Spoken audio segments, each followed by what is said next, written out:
Baik, Assalamualaikum warahmatullahi wabarakatuh. Waalaikumsalam warahmatullahi wabarakatuh. Oke, kita melanjutkan lagi perkuliahan kita. Kita sudah masuk di pertemuan ke-6. Tema kita pada hari ini adalah tentang distribusi peluang normal. Nah, di SMA mungkin Anda pernah diajarkan tentang apa itu teori peluang dan sebagainya. Jadi di sini mungkin saya tidak akan membahas tentang teori peluangnya secara detail, tapi lebih fokus ke pembahasan tentang distribusi peluangnya. Jadi yang akan kita bahas, yang pertama adalah pengantar probabilitas, tapi ini tidak akan saya jabarkan secara detail, bagaimana menghitung probabilitasnya juga. Tapi nanti pembahasan yang akan lebih detail tentang distribusi peluang normalnya. Nah, sebagai pengantar untuk menyegarkan kembali ingatan kita tentang teori peluang, bahwa yang dimaksud dengan peluang itu adalah kemungkinan terjadinya suatu peristiwa di masa yang akan datang. Karena bicara tentang kemungkinan, maka pilihannya adalah bisa terjadi, bisa juga tidak.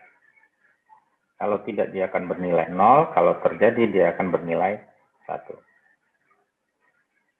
Nah, di dalam peluang ini ada beberapa istilah. Yang pertama adalah percobaan itu sendiri. Jadi, percobaan adalah aktivitas yang bisa melahirkan suatu peristiwa. Walaupun peristiwanya terkadang bukan merupakan sebuah percobaan, tetapi dalam prinsip statistik, peluang itu terjadi karena adanya sebuah percobaan. Kemudian yang kedua adalah hasil atau ruang sampel. Ini adalah semua kemungkinan peristiwa yang mungkin dari sebuah percobaan. Jadi jika kita melakukan 5 kali percobaan, maka ruang sampelnya ada 5. Nah, hasil dari sebuah percobaan itu sendiri adalah sebuah peristiwa.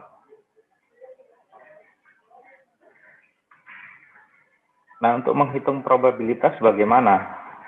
Ada 3 pendekatan di sini. Yang pertama adalah pendekatan klasik, di mana nilai peluang A itu adalah jumlah peristiwa terjadinya A dalam ruang sampel dan jumlah semua kemungkinan hasil.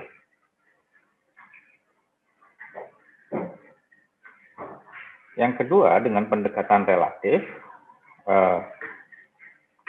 peluang A adalah jumlah terjadinya peristiwa A dibagi dengan jumlah total percobaan. Jadi kalau ada 5 kali percobaan, berapa terjadinya peristiwa A?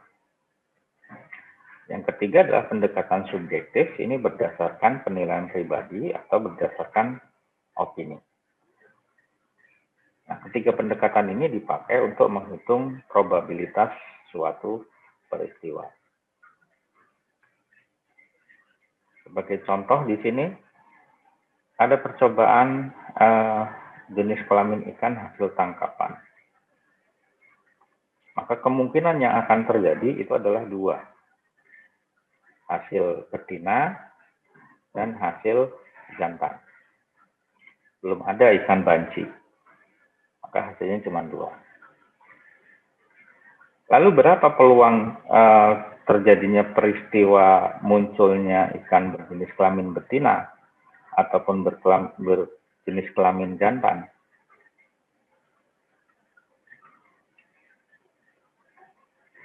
Nah, jika hasil tangkapannya adalah 500 ikan,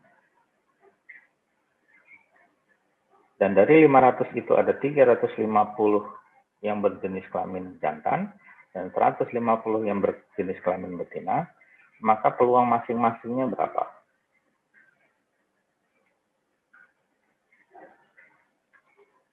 Kalau tadi dengan pendekatan bahwa peluang A adalah terjadinya A dibagi dengan banyaknya percobaan, maka peluang jangkanya adalah 350 dibagi dengan 500. Itu adalah peluangnya.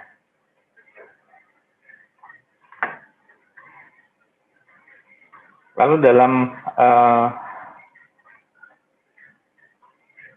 prinsip peluang terjadi berbagai macam peristiwa. Yang pertama adalah permutasi. Nah, permutasi itu apa? Permutasi adalah banyaknya cara untuk mengatur K objek dari N objek secara berurutan. Di sini persamaannya adalah permutasi K dari N adalah N faktorial dibagi dengan N min K faktorial. Jadi bagaimana mengatur urutan objeknya? Contohnya di sini ada 5 jenis ikan dengan jenis yang berbeda.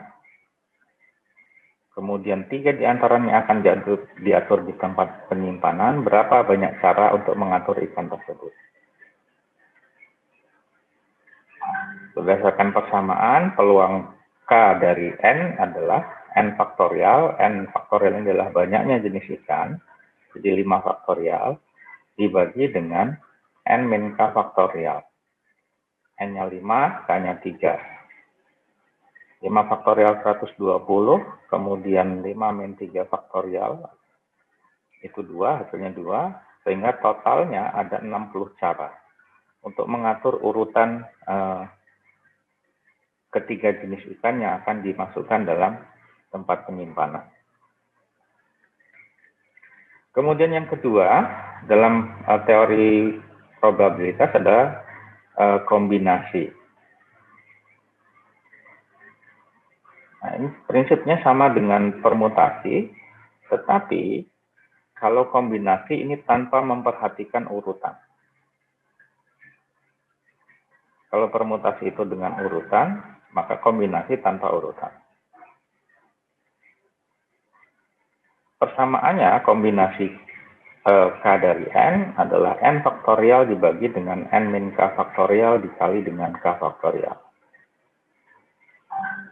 Nah, dengan contoh yang sama, berapa kombinasi dari jenis ikan yang bisa dipilih? Jadi kombinasi dari 5 faktorial dibagi dengan 3 faktorial dikali 5 min 3 faktorial, maka hasil akhirnya diperoleh ada 10 kombinasi pengaturan 3 jenis ikan dari 5 jenis ikan yang ada.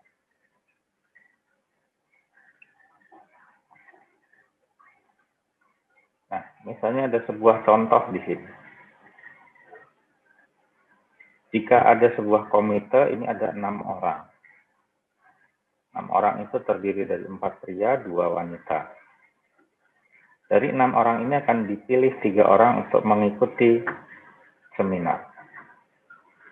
Lalu berapa probabilitas perwakilan yang terdiri atas minimal 1 wanita? Ada yang bisa menghitung?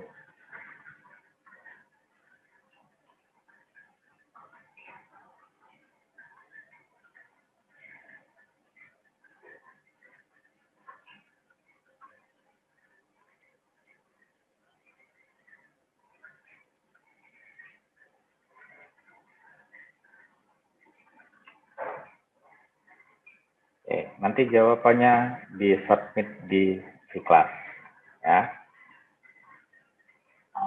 Jadi pertanyaannya ada suatu komite 6 orang, 4 pria, 2 wanita, dipilih 3 orang, berapa peluang dari 3 orang ini itu minimal ada 1 orang wanita. Nah, kita lanjutkan. Dalam peluang, maka pengambilan sampel itu akan menghasilkan sebuah variabel. Jika pengambilan sampel dilakukan secara acak, maka variabel yang akan terambil itu adalah variabel yang acak atau variabel random. Apa itu variabel acak? Itu adalah kemungkinan nilai numerik dari suatu peristiwa.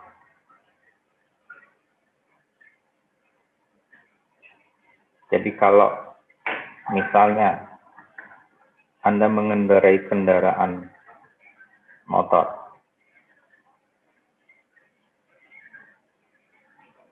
maka ada peluang bahwa Anda akan misalnya kehabisan bensin atau tidak.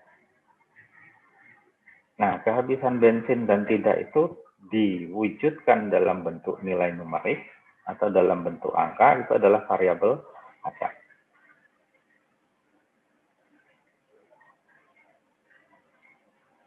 Nah, numerik itu bisa macam-macam.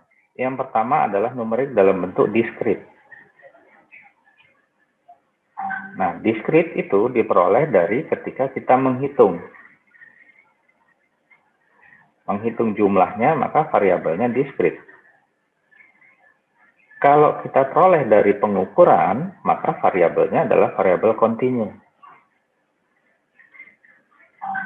Jadi variabel yang dalam bentuk numerik atau dalam bentuk angka, jika dia berasal dari perhitungan atau pencacahan, itu adalah variabel acak diskrit.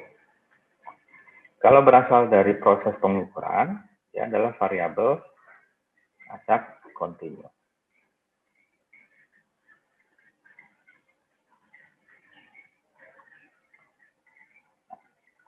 Berdasarkan definisi tadi, maka sebaran datanya itu akan berbeda. Kalau variabel acak, itu maka bentuknya dia tidak akan teratur. Karena perhitungannya mungkin akan berbeda. Ada yang sedikit, ada yang banyak, ada yang sedikit. Tetapi kalau variabel kontinu berdasarkan pengukuran, nanti ketika diurutkan, dia akan membentuk pola yang lebih smooth, lebih bagus. Karena dia akan berurutan dari proses pengukuran ini.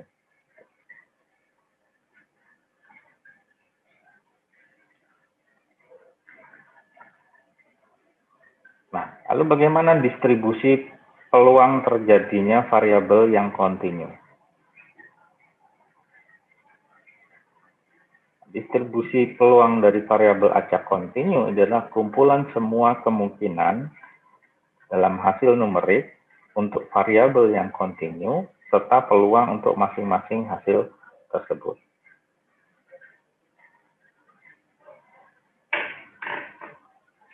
Nah, distribusinya yang pertama, dia akan dalam bentuk distribusi yang normal. Nah, distribusi normal cirinya apa? Kalau dia diplotkan dalam bentuk kurva, dia bentuknya akan simetris seperti lonceng, di mana datanya nilai rata-ratanya itu sama dengan nilai medianya dan sama dengan modusnya. Nah, ini kalau dia berdistribusi secara normal. Jadi ketika nilai rata-rata sama dengan median, sama dengan modusnya, maka distribusi datanya akan membentuk distribusi normal. Nah, kurva tadi bisa dibentuk dari persamaan ini. Jadi fungsi distribusi frekuensi probabilitas normal itu persamaannya adalah 1 dibagi akar 2 pi eta dikali dengan E pangkat minus setengah dari data ke I dikurangi rata-rata dibagi dengan standar deviasi kemudian dikuadratkan. Ini untuk membentuk kurva tadi. Nah, kita tidak akan membahas yang itu. Nah, distribusi normal ada beberapa jenis. Yang pertama adalah distribusi normal standar. Ini biasanya disimbolkan dengan Z. Nah, setiap distribusi normal itu akan memiliki nilai rata-rata dan standar deviasi yang kemudian bisa dijadikan distribusi normal standar atau Z. Nah, distribusi Z ini memiliki nilai rata-rata sama dengan 0 dan standar deviasinya adalah 1. Nah, bagaimana menghitung distribusi standar Z ini? Nilai Z itu diperoleh dari besarnya data X dikurangi rata-ratanya dibagi dengan standar deviasi. Nah, nilai Z sendiri itu akan memiliki nilai rata-rata tadi 0 dan standar deviasinya sama dengan 1.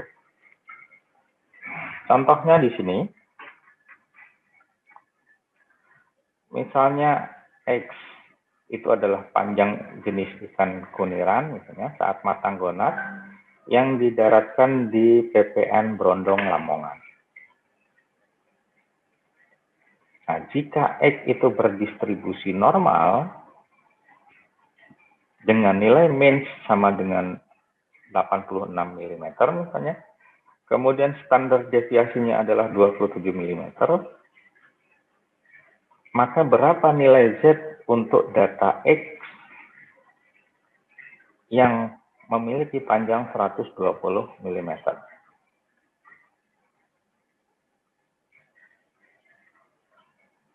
Sehingga kita masukkan ke persamaan nilai Z untuk data X 120 ini adalah 120 dikurangi dengan rata-ratanya dibagi dengan standar deviasi. Sehingga diperoleh nilai 1,26. Nah, ini adalah nilai standar dari 120 mm atau nilai standar untuk nilai X sama dengan 120.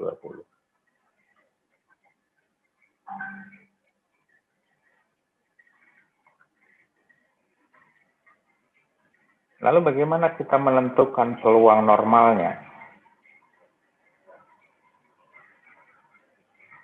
Nah, peluang normal itu dihitung berdasarkan luas area di bawah kurva normalnya. Jadi di sini yang ditandai dengan daerah yang diarsir berwarna kuning. Jadi peluang terhadap nilai X itu adalah daerah di antara nilai B dan nilai A.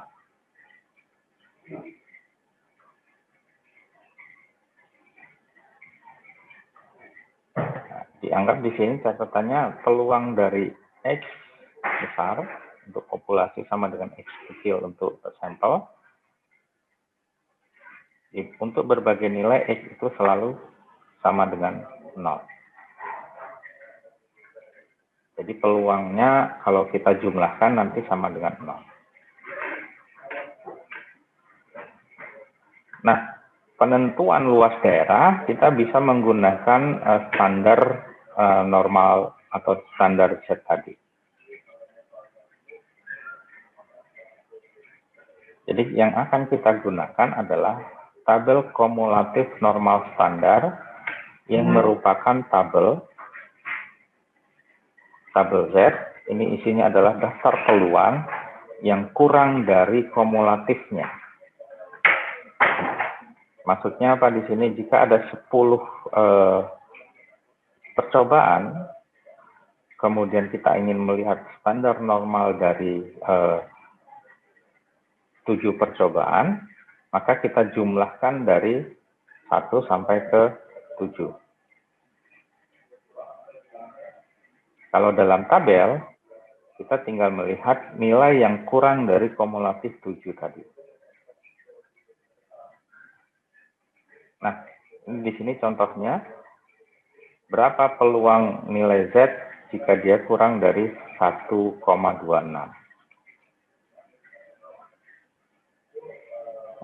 berdasarkan cara sederhana, kita bisa hitung peluang Z-nya adalah 0,8962. Dari mana asalnya ini? Kita bisa lihat di tabel. Kalau secara manual kita harus menghitung luasnya. Luas di sisi kiri sebelah 0, kemudian ditambahkan dengan luas di sisi sebelah kanan dari 0. Ini sampai ke batas peluang Z 1,26.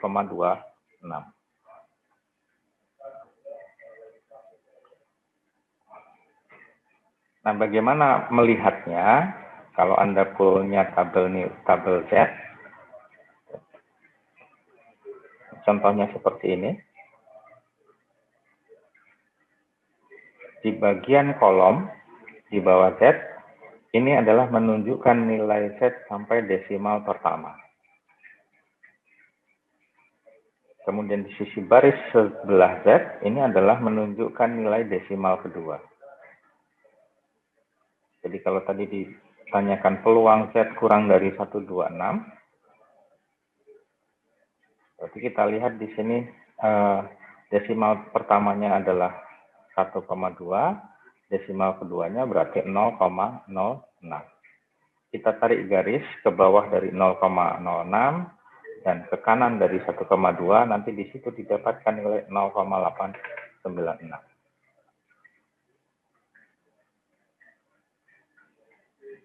Nah, ini untuk menentukan nilai peluang normal standarnya. Nah, cara manualnya tadi, ini akan bisa kita hitung luasnya.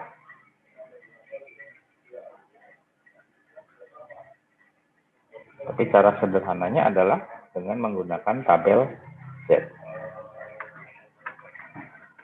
Lalu bagaimana kita menentukan peluangnya? Untuk mendapatkan nilai peluang dari X yang lebih besar dari A dan kurang dari B.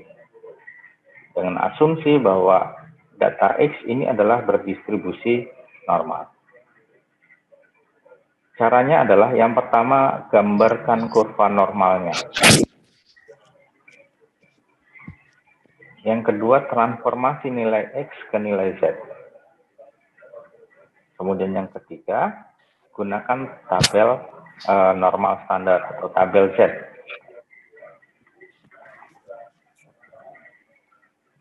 Contoh di sini, misalnya X adalah panjang ikan kuniran saat matang gonad, kemudian X itu berdistribusi normal dengan nilai rata-rata adalah 86, standar deviasi 27, hitung peluang X yang kurang dari 95. Nah, cara yang pertama adalah kita gambar kurva normalnya. Kita gambar gitu. Di tengah itu adalah nilai means-nya. Jadi saya ulangi, bagaimana kita menentukan prosedur peluang normal dari suatu nilai. Anggaplah nilai itu adalah X. Berapa peluangnya dari X ini jika dia lebih dari A atau kurang dari B. Dengan asumsi bahwa X itu berdistribusi normal. Maka langkah yang harus kita lakukan, yang pertama adalah menggambar kurva normalnya. Kemudian yang kedua, kita transformasikan nilai X ini ke nilai Z. Kemudian yang ketiga adalah kita gunakan tabel normal standar. Contohnya di sini, jika X itu adalah panjang ikan kuniran saat matang gonad, berapa peluang distribusi normalnya jika means-nya adalah 86, kemudian standar deviasinya adalah 27, berapa peluang X ini terjadi jika kurang dari 95. Maka yang pertama kita lakukan adalah menggambar kurva normalnya.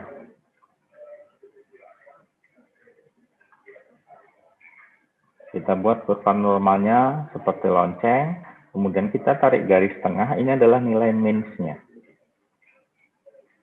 Nilai max-nya adalah 86. Nah, karena yang ingin diketahui adalah peluang X yang kurang dari 95, maka kita tentukan titik 95 di mana. Kalau di sini nilai max-nya adalah 86, maka nilai 95 pasti dia akan ke kanan. 86, 87, 88, dan seterusnya sampai nilai 95. Kita tarik garis ke atas. Karena yang ditanyakan adalah kurang dari 95, maka bagian sebelah kiri dari 95 ini yang kita arsir atau kita blok. Kalau yang ditanyakan lebih dari 95, maka sebelah kanannya nanti yang kita arsir. Kalau yang ditanyakan misalnya X kurang dari 60, berarti 60 itu ada sebelah kiri nilai max-nya. Kalau kurang dari berarti sebelah kirinya kita arsir, lebih dari sebelah kanannya yang kita arsir. Jadi dari sini kita bisa melihat bahwa nilainya itu ada di sebelah kiri dari 95. Langkah kedua, kita transformasikan nilai X itu menjadi standar baku normalnya atau menjadi nilai Z.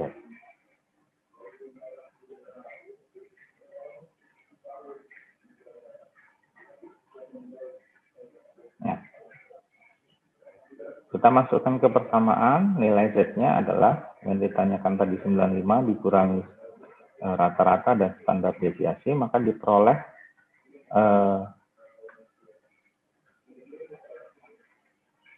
besarnya nilai Z adalah 0,33.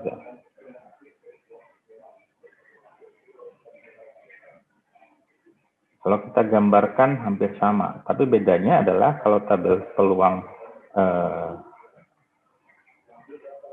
Z, nilai max-nya adalah 0. Jadi kalau di sini nilai max-nya adalah 86. Ini salah memasukkan nilai. Jadi membedakan kalau transformasi ke nilai Z, nilai rata-ratanya jadi sama dengan 0. Dan standar deviasinya adalah sama dengan 1. Maka titiknya sama, nilai Z-nya kita peroleh 0,33 berarti setelah nilai 0. Kita tarik garis, kemudian di sebelah kirinya kita arsir. Nah, lalu kita lihat tabelnya. Karena tadi nilai Z-nya adalah 0,33, dua desimal pertamanya itu adalah 0,3, dan dua desimal keduanya adalah 0,03. Tarik ke kanan dan ke bawah dari 0,3 dan 0,033, maka diperoleh nilai 0,6293. Sehingga di sini bisa kita katakan luas daerah peluang X kurang dari 95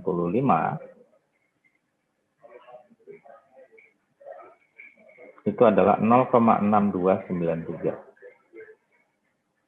Jadi luas daerah yang diarsir ini adalah 0,6293.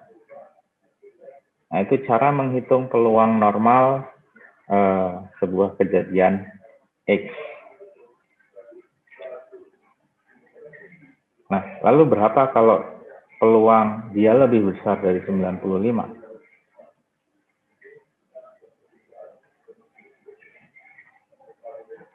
Maka kalau di sini lebih besar, berarti yang kita arsir adalah sebelah kanan dari 95.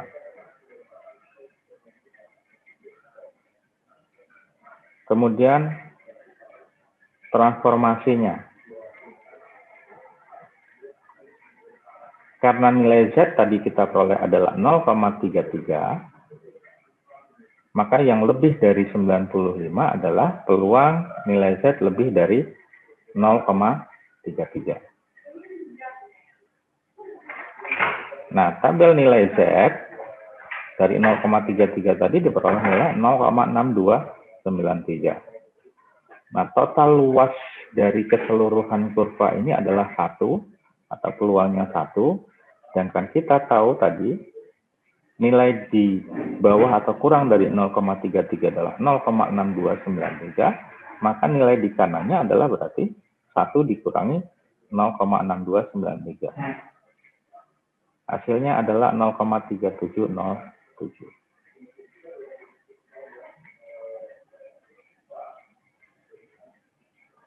Jadi tabel nilai Z tadi, nilai totalnya adalah 1. Kalau luas di kirinya kita sudah ketahui adalah 0,6293, maka luas di kanannya 1 dikurangi 0,6293. Pun sama kalau kita yang ditanyakan lebih dahulu adalah yang lebih besar dari ini, maka yang lebih kecilnya bisa kita cari. Bagaimana kalau daerah di antaranya? Misalnya dia lebih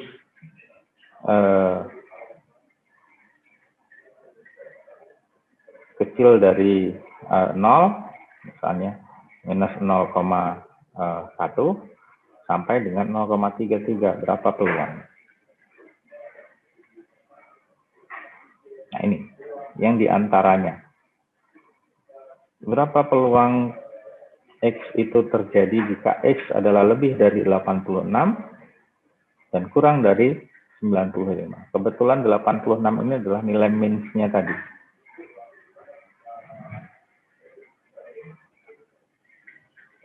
Kita hitung nilai Z-nya. Yang pertama untuk nilai 86, karena 86 ini adalah nilai min-nya, jadi nilai itu dikurangi min-nya sama dengan 0 dibagi dengan standar deviasi pasti akan menghasilkan 0. Kemudian nilai Z untuk 95 tadi sudah kita hitung di awal adalah 0,33. Sehingga peluangnya berdasarkan nilai transformasi kurva normalnya akan terjadi antara daerah 0 sampai dengan 0,33.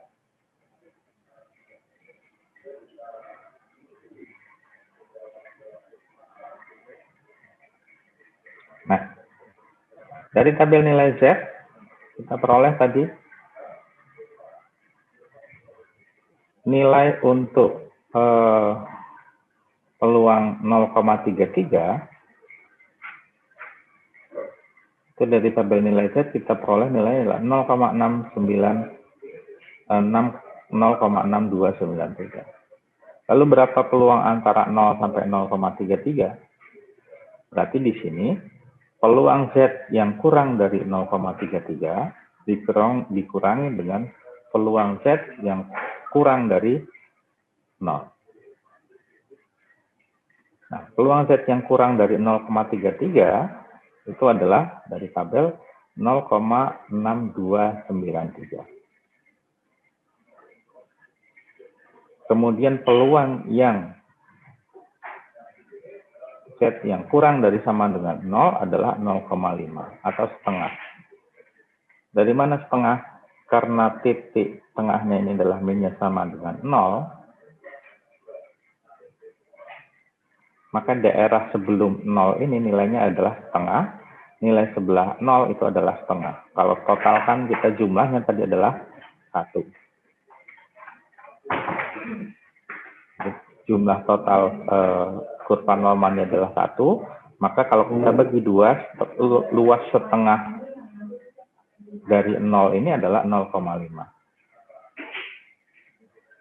Kalau kita hitung tadi, yang kurang dari 0,03 itu dari titik di sini sampai dengan semua di kiri, di akhir. Itu adalah 0,6293. Kalau yang ditanyakan hanya dari 0 sampai dengan 0,03, berarti yang sebelah 0 ini kita hapus artirannya. Jadi hanya tinggal di sini. Karena kita tahu setengah dari ini adalah 0,5, maka nilai total jumlah tadi yang 0,6293 dikurangi 0,5. Maka diperoleh peluang normalnya adalah 0,1293. Luas daerah antara 0 sampai dengan 0,33 untuk nilai Z-nya, atau peluang X jika dia lebih dari 86 dan kurang dari 95.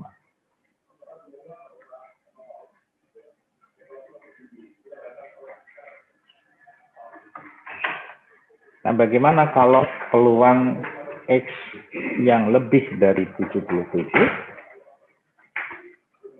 tapi kurang dari 86?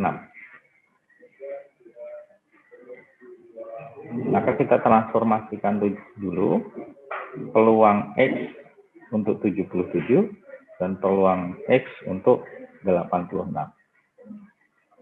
Yang di 86 ini pasti nilainya sama dengan 0. Karena nilai rata-ratanya adalah 86. Kemudian transformasi untuk Z 77 adalah 0,33. Nah, karena dia luasnya itu ada di sebelah nilai tengah atau di sebelah min-nya, total keseluruhan dari nilai min ke kiri itu adalah setengah.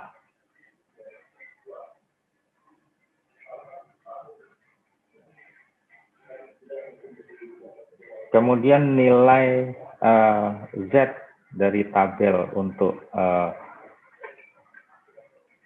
0,33 itu kita peroleh adalah 0,3707. Sehingga luas di sini, yang merah ini, itu adalah luas keseluruhan di sebelah kiri setengah dikurangi dengan luas daerah yang kurang dari 77, ini adalah 0,3707, maka luas daerah yang merah ini adalah 0,1293.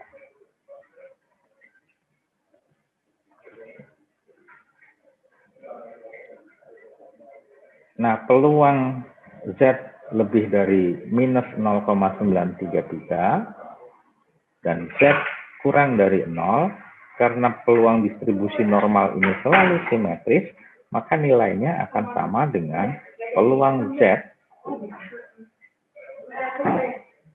yang lebih dari 0 dan kurang dari 0,33. Jadi di sisi kiri dan sisi kanan itu akan sama. Nah, itu sifat dari probabilitas normal. Nah, tadi ada distribusi peluang. Peluangnya adalah normal. Lalu ada yang namanya distribusi sampling.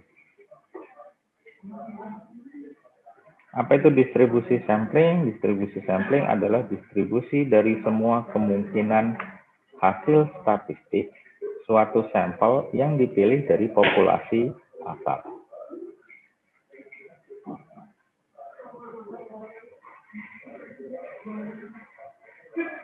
Sebagai contoh di sini, jika kita memilih sampel 50 ikan, lalu 50 ikan itu kita ukur panjangnya, kemudian kita pilih sampel itu secara berulang-ulang, maka nilai rata-ratanya itu akan berbeda-beda. Jadi kalau kita punya satu bakul ikan, kita ambil 50, kita ukur panjangnya, kita rata-ratakan, kemudian ngambil lagi 50 dari bakul tadi, kita ukur lagi panjangnya, kemudian ngambil lagi 50 dari bakul yang sama, kita ukur panjangnya, maka rata-ratanya akan berbeda-beda. Nah, dari pengambilan sampel tadi, berapa distribusi rata-ratanya? Jadi semua kemungkinan sampel yang diambil dari wadah tadi atau dari bakul tadi. Nah, untuk menghitungnya, Maka yang pertama adalah harus diasumsikan bahwa sampel itu diambil dari sebuah populasi. Jadi ada populasinya di sini. Kita harus tahu nilai populasinya, tidak hanya sampel. Jadi misalnya dalam satu akuarium ikan, berapa jumlah ikannya di situ, berarti itu adalah populasinya. Lalu kita ambil misalnya dari 10 ikan yang ada di akuarium, berarti ukuran populasinya sudah 10, kita ambil 3, maka 3 itu adalah ukuran sampelnya. Dari populasi itu variabelnya apa yang kita ambil? Contohnya di sini adalah panjang.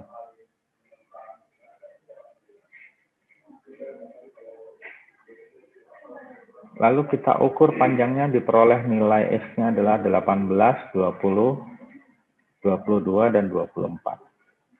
Contoh.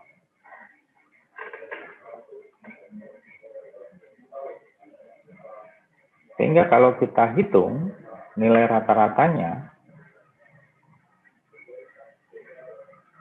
maka persamaannya jumlah data ke I, dari I sama dengan 1 dibagi dengan jumlah populasinya. Kita jumlahkan tadi ukuran panjangnya dibagi populasinya 4, maka rata-ratanya adalah 21.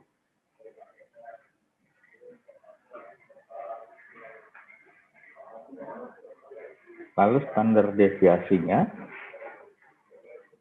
kita masukkan ke persamaan, dulu pernah kita hitung di distribusi frekuensi, kita peroleh nilai adalah 2,236. Nah, lalu kalau kita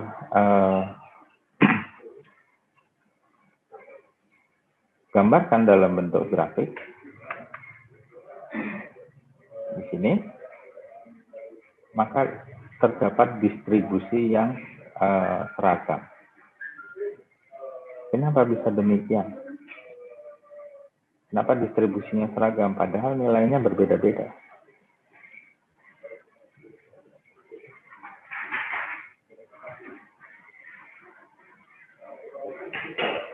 Karena peluang terjadinya suatu ukuran itu akan sama. Kalau kita hanya mengambil 4, maka peluang terjadinya didapat peroleh ukuran 18, itu nilainya akan sama dengan nilai peluang ukuran 20, peluangnya juga akan sama dengan ukuran 22, dan peluangnya sama dengan ukuran 24. Maka distribusinya normal. Ini adalah distribusi peluangnya. Peluang dari sampel yang mungkin diambil. Maka disebut sebagai distribusi sampling. Nah, contoh di sini. Jika diambil sampel sebanyak 2 sampel, atau N kecil sama dengan 2, maka kombinasi sampel yang mungkin diambil, jadi kombinasi 2 terhadap 4 ini adalah populasinya, kita masukkan persamaan, maka diperoleh hasil kombinasinya adalah 6. Maka kombinasi dari ukuran tadi 18, 20, 22, 24, kalau kita ambil 2 secara berpasangan, maka kombinasinya kita peroleh 18 dengan 20, 18 dengan 22, 18 dengan 24, dan seterusnya. Sehingga total keseluruhan kombinasi dari 2 ukuran ini akan menghasilkan 6 kelompok.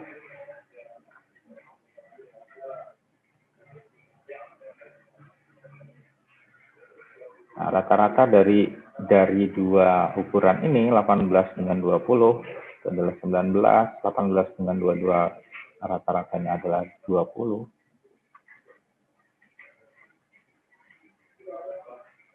Nah, peluangnya karena ada 6 kombinasi atau 6 kemungkinan, maka ketika akan dipilih ukuran 18 dengan 20, maka peluangnya adalah 1/6.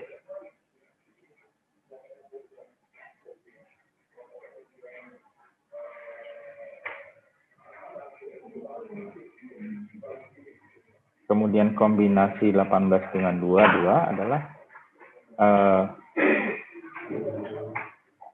peluangnya adalah 1/6. Nah, pertanyaannya sekarang, kalau kombinasi 18 dengan 24, 20 dengan 22, kok peluangnya 2/6?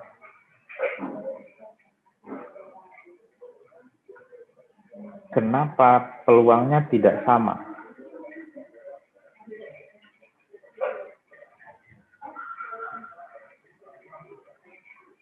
Yang 18-20 ini peluangnya 1/6, tapi yang nilai datanya berbeda, 18-24 dengan 20 dan 22, dia peluangnya adalah 2/6.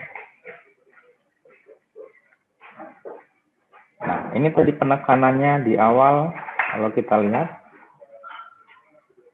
distribusi sampling itu lebih ke distribusi rata-rata dari hasil statistik, dari hasil semua kemungkinan sampel yang ada. Jadi berdasarkan distribusi rata-ratanya. Nah, kalau kita lihat datanya di sini, ini untuk data 18 dengan 24 dan 20 dengan 22, ini nilai rata-ratanya sama, 21.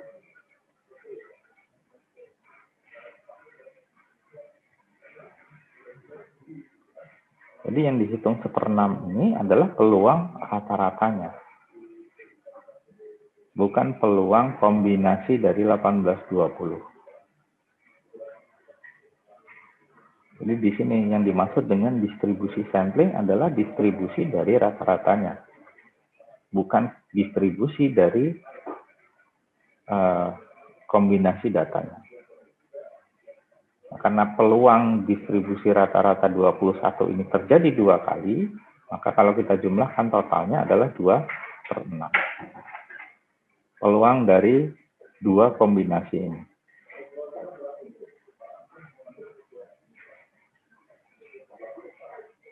Nah, kalau kita masukkan tadi ke dalam grafik,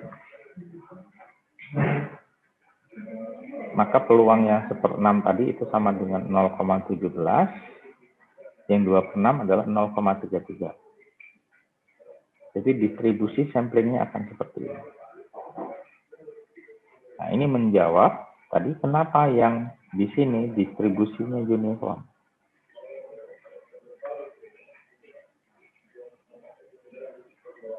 Karena kita ambil 4, maka peluang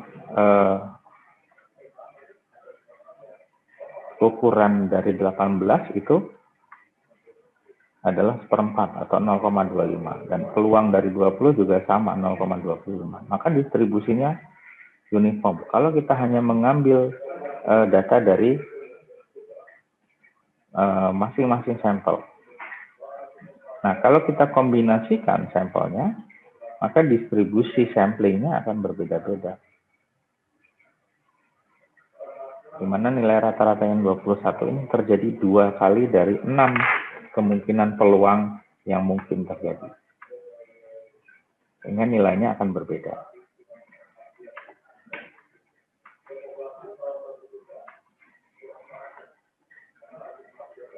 Nah, jadi ringkasannya untuk distribusi sampling, misalnya, jika distribusi rata-ratanya dari data, ini adalah contohnya, misalnya kita punya sebaran data seperti ini, jumlah populasi adalah 6, rata-ratanya 21. Kemudian standarnya adalah, standar deviasinya kita peroleh nilainya adalah 1,29.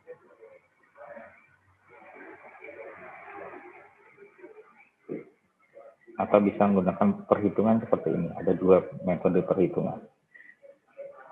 Sehingga distribusi samplingnya berapa? Tergantung dari berapa kombinasi yang diinginkan. Dari 6 ini bisa diambil berapa kombinasi.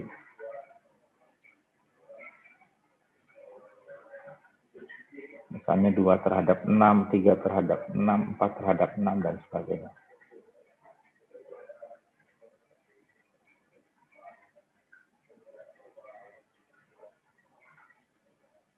Ini dan data yang tadi dengan ukuran yang berbeda, kemudian dikombinasikan 2 terhadap populasinya 4, maka peluang distribusi samplingnya seperti ini.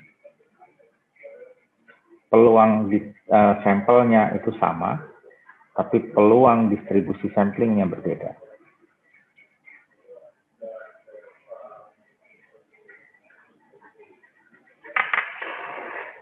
Nah, dalam pengukuran sampel itu memungkinkan terjadinya kesalahan atau yang kita sebut sebagai error.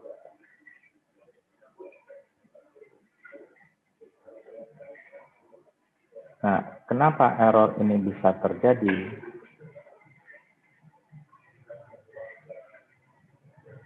Itu terjadi ketika sampel yang berbeda dengan ukuran sampel yang sama itu akan menghasilkan rata-rata sampel yang berbeda.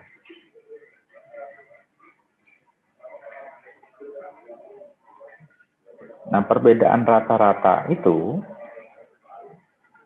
yang disebut sebagai standar error rata-rata.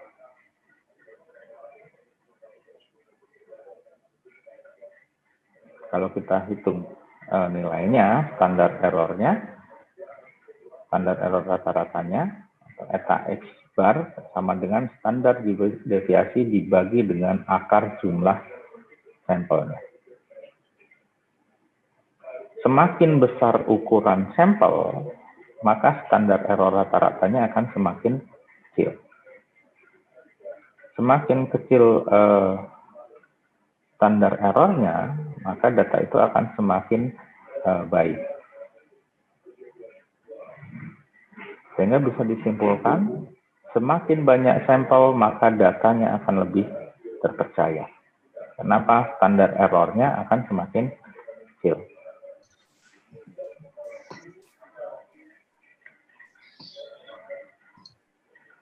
Nah, bagaimana kalau populasinya normal distribusi samplingnya?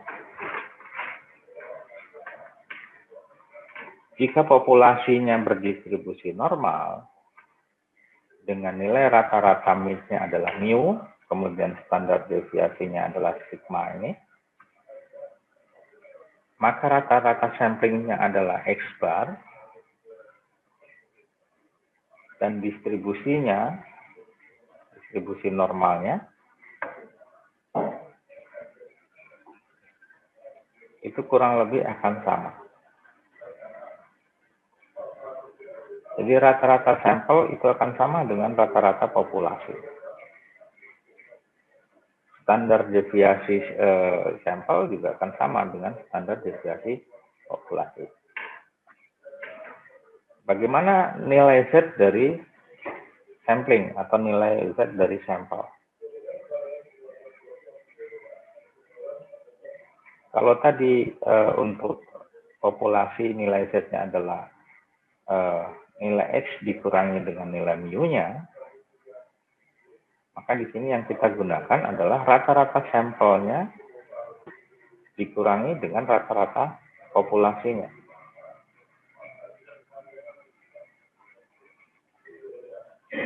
Dibagi dengan standar deviasi dari sampel.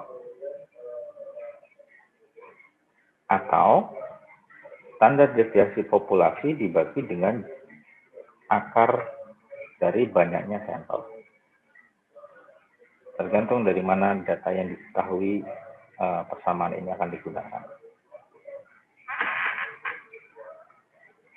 Nah, kalau populasinya tidak normal bagaimana? Kalau populasinya tidak normal, maka yang kita terapkan adalah teori batas pusat, atau yang disebut sebagai teori limit pusat. Ini akan kita gunakan jika populasi asalnya tidak sama.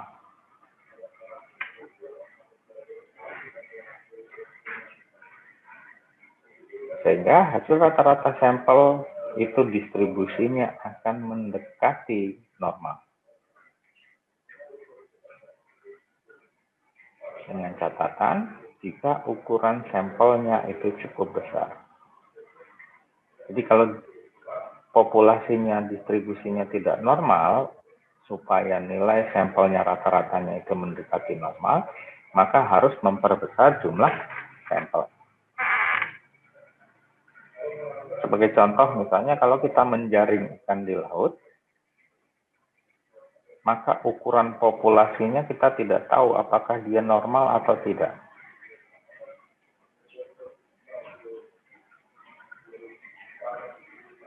Maka supaya dia mendekati normal, kita harus memperbanyak sampel ukuran ikan yang kita ukur.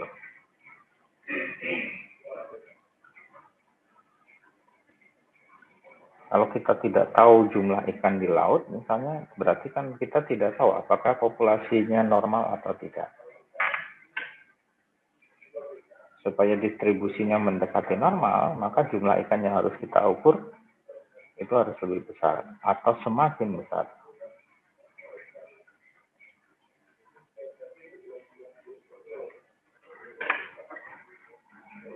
Nah, distribusi populasi yang tidak normal ini bentuknya berbeda. Jadi distribusi populasinya tidak seperti lonceng tadi bentuknya.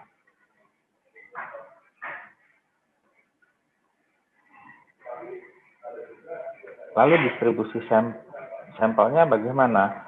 Kalau sampelnya kecil, dia akan mendekati atau sama dengan distribusi populasinya. Bentuknya akan sama. Tapi kalau jumlah sampelnya kita perbesar, maka bentuk distribusi samplingnya dia akan mendekati normal atau sama atau diasumsikan distribusi samplingnya normal.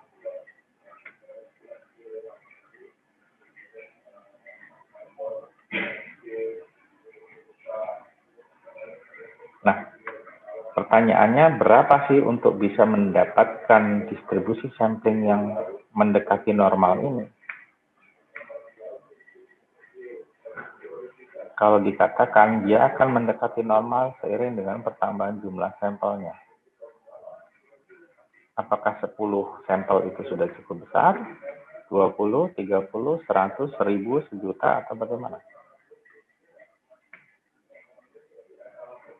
Nah, kalau berdasarkan teori limit pusat, maka jika populasinya lebih dari 30, itu sudah dikategorikan sebagai ukuran sampel yang cukup besar.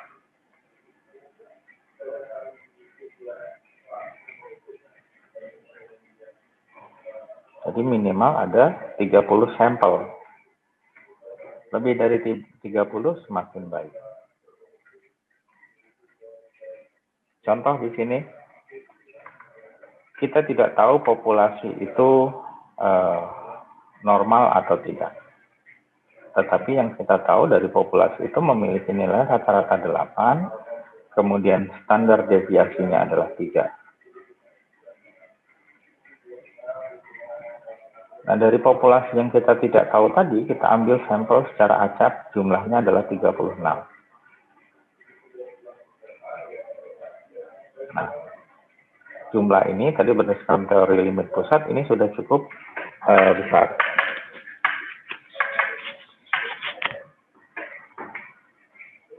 Lalu berapa probabilitasnya rata-rata sampel yang terletak di antara 7,8 dan 8,2? Artinya apa di sini? 7,8 ini lebih kecil dari rata-rata populasi dan lebih besar daripada rata-rata populasinya. Bagaimana kita menghitungnya?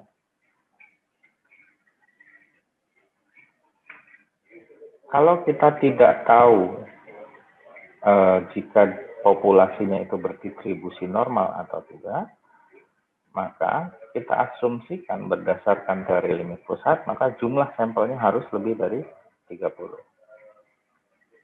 Karena dia lebih 30, maka kita asumsikan distribusi sampling rata-ratanya itu mendekati normal. Dan rata-rata sampel itu sama dengan rata-rata populasi. Jadi rata-rata populasi 8, Maka kalau diasumsikan distribusi samplingnya adalah normal, maka rata-rata sampelnya sama dengan rata-rata populasi. Lalu standar deviasi untuk samplingnya, kita tinggal bagi saja di standar deviasi dari populasi dibagi dengan akar banyaknya jumlah sampel.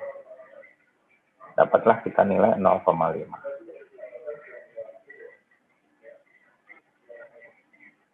Ini kita bisa hitung dengan cara-cara yang seperti tadi. Berapa peluang nilai X yang lebih dari 7,8 yang kurang dari 8,2. Kalau kita gambarkan plotnya untuk populasi tadi di sini, rata-ratanya ada 8, tapi kita tidak tahu yang kurang dari 8 ini ada berapa. Yang lebih dari 8 ada berapa. Nah, karena ukuran sampelnya itu sudah cukup besar, maka diasumsikan distribusi samplingnya itu akan mendekati atau sama dengan kurva normal.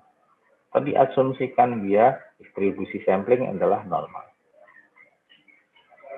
Sehingga peluang terjadinya sampel yang ukurannya adalah lebih dari 7,8 dan kurang dari 8,2 berarti letaknya ada di sini.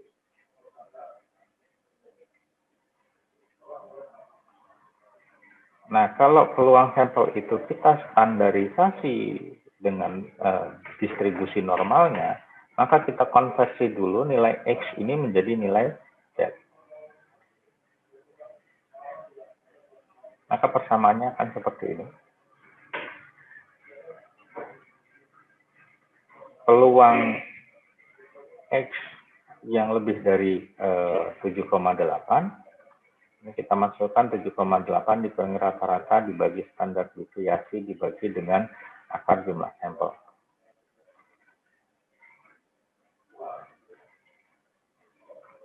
Ini kita dapat peluangnya adalah standar nilainya adalah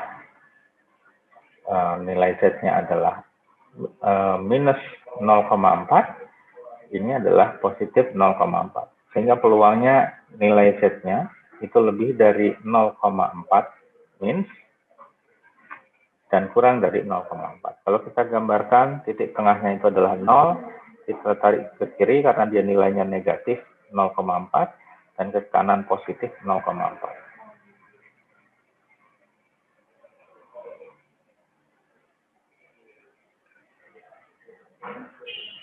Hasilnya kita peroleh 0,3108.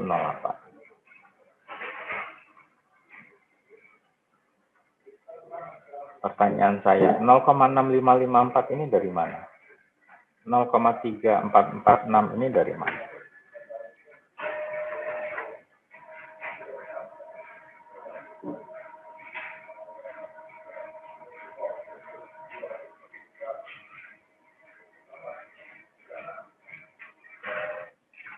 Coba Anda cari tadi. Di awal sudah saya jelaskan dari mana asalnya nilai ini dan nilai ini. Bagaimana cara mengetahui.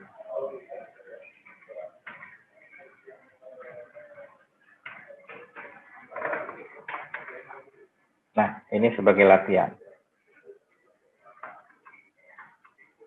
Kalau lama waktu melaut sekelompok nelayan itu berdistribusi normal, rata-ratanya adalah 7,5 jam, kemudian standar deviasinya adalah setengah jam. Kalau diambil nelayan itu jumlahnya adalah 9 nelayan, berapa probabilitas rata-rata lama waktu melaut nelayan tersebut? Yang terletak antara 7,23 dan 7,8 jam.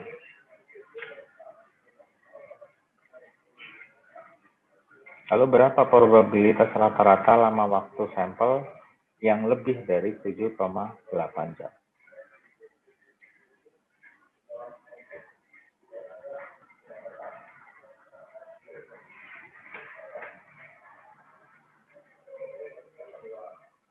Nah, ini nanti dijawab di di kelas ya. Nanti saya unggah untuk soalnya. Berarti ada 2 di sini yang harus Anda kerjakan nanti di kelas.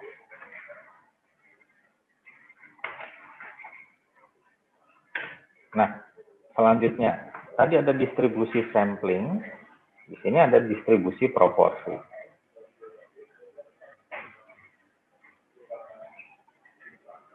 Apa itu distribusi sampling proporsi? Kalau kita tahu proporsi itu adalah bagian dari populasi. Di sini diberi simbol P.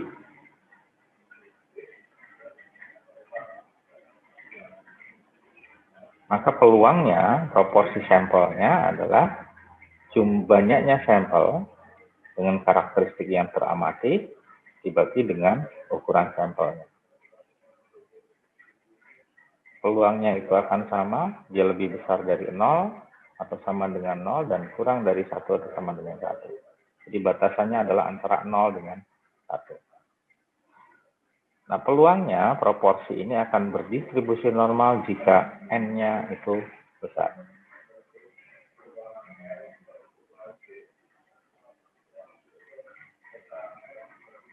Bagaimana bentuk distribusi sampling proporsi? Simbolnya di sini adalah P kecil. Kalau P besar tadi distribusi sampling atau distribusi populasi.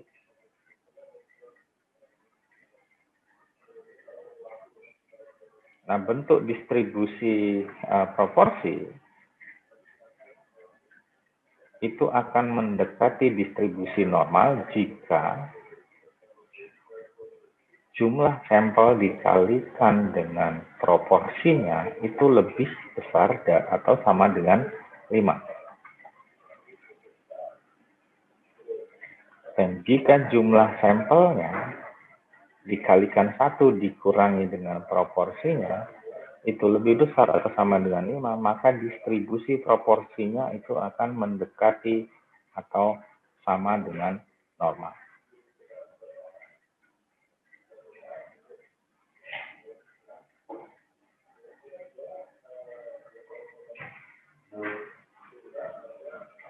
Di sini diketahui bahwa nilai rata-rata proporsi itu sama dengan proporsinya.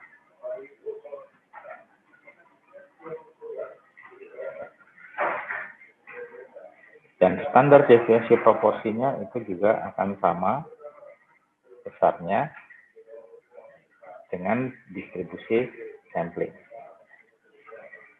Bagaimana konversinya untuk nilai Z dari distribusi proporsi? Maka nilai Z-nya adalah peluang proporsi dikurangi dengan nilai proporsinya dibagi dengan standar deviasi proporsi. Contoh di sini.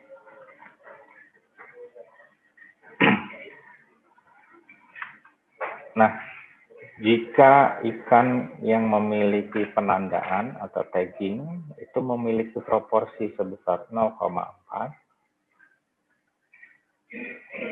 berapa peluang bahwa dari sampel yang berukuran 200 ini, 200 ikan, kemudian berapa peluang proporsi ikan yang ditandai yang terletak antara 0,4 dan 0,45.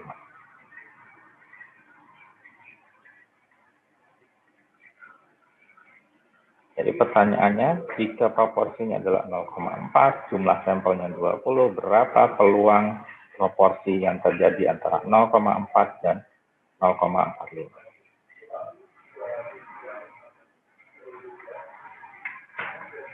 Maka langkahnya yang pertama, tentukan standar deviasi proporsinya. Jadi persamaannya seperti ini. Proporsi dikali 1 dikurangi proporsi dibagi banyaknya sampel diakarkan, maka diperoleh nilainya adalah 0,035. Konversikan nilai ini ke dalam nilai standar, jadi proporsi yang lebih dari 0,4 dan kurang dari 0,45. Kita masukkan ke persamaannya.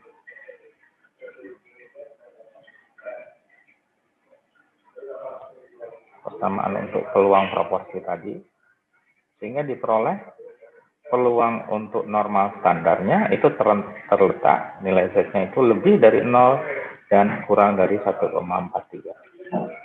Jadi dia luasnya berarti ada di sisi kanan dari nilai tengahnya. Lalu kita lihat nilai tabelnya di sini.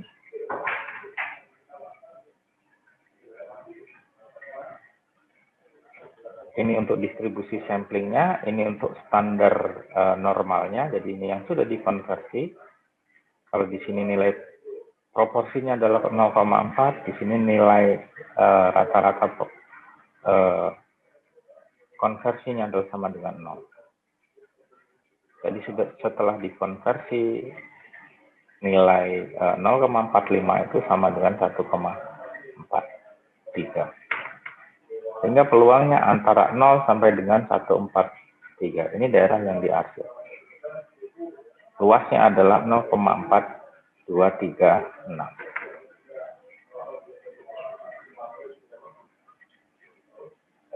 Dari mana 0,4236? Dari 0,9236 dikurangi 0,5. Dari mana 0,9236? Dari mana 0,5 ini? Dari tabel normal.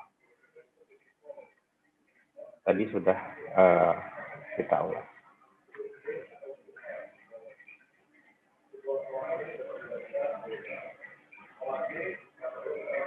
Nah, latihan ketiga. Kalau persentase ikan berjenis kelamin betina adalah 50%, jika diambil 100 ekor kunilan pada suatu spot penangkapan, berapa peluang persentase ikan betina di spot tersebut yang lebih dari 50%, dan berapa peluangnya antara 35 sampai dengan 40.